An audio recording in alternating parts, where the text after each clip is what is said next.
बहुत पुरानी बात है। एक जंगल में दो पक्के दोस्त रहते थे। एक था गीदड़ और दूसरा था ऊंट। गीदड़ काफी चालाक था और ऊंट सीधा सा।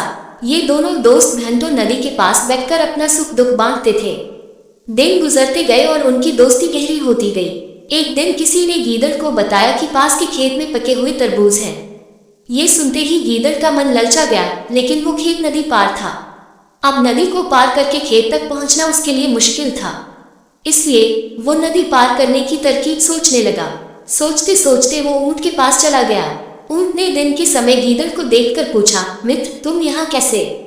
हम तो शाम को नदी किनारे मिलने वाले थे। तब गीदड़ ने बड़ी ही चालाकी से कहा, देखो मित्र, पास के ही खेत में पके तरबूज हैं। मैंने सुना है तरबूज बहुत मीठे हैं, तुम उन्हें खाकर खुश हो जाओगे, इसलिए तुम्हें बताने चला आया। ऊंट को तरबूज काफी पसंद था।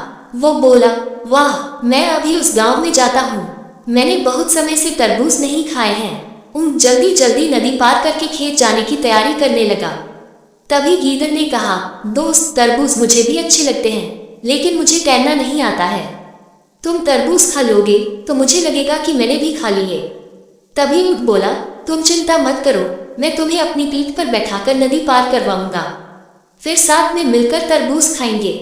ऊंट ने जैसा कहा था वैसा ही किया। खेत में पहुंचकर गीदड़ ने मन भरकर तरबूज खाए और खुश हो गया। खुशी के मारे वो जोर जोर से आवाजें निकालने लगा।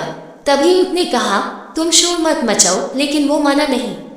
गीदड़ की आवाज सुनकर किसान डंडे लेकर खेत के पास आ गए। गीदड़ चालाक था, इसलिए जल्दी से पेड़ों के पीछे छुप गया। ऊंट का शरीर बड़ा था, इसलिए वो छुप नहीं पाया। किसानों ने गुस्से के मारे उसे बहुत मारा। किसी तरह अपनी जान बचाते हुए ऊंट खेत के बाहर निकला। तभी पेड़ के पीछे छुपा गीदड़ बाहर आ गया। गीदड़ को देखकर ऊंट ने गुस्से में पूछा, तुम क्यों इस तरह चिल्ला रहे थे? गीदड़ ने कहा कि मुझे खाने के बाद चिल्लाने की आदत है, तभी मेरा खाना पचता है। इस जवाब को सुनकर ऊंट को और गुस्सा आ गया। फिर भी वो चुपचाप नदी की ओर बढ़ने लगा। नदी के पास पहुंचकर उसने अपनी पीठ पर गीदड़ को बैठा लिया।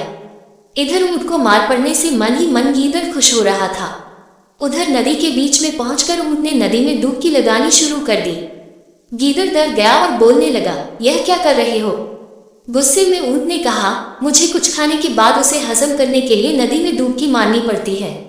गीदड़ को समझ आ गया कि ऊंट उसके किए का बदला ले रहा है। बहुत मुश्किल से गीदड़ पानी से अपनी जान बचाकर नदी किनारे पहुंचा। उस दिन के बाद से गीदड़ ने कभी भी ऊंट को परेशान करने की हिम्मत नहीं की। ऊंट और गीदड़ की कहानी से हमें ये सीख मिलती है कि चालाकी नहीं करनी चाहिए।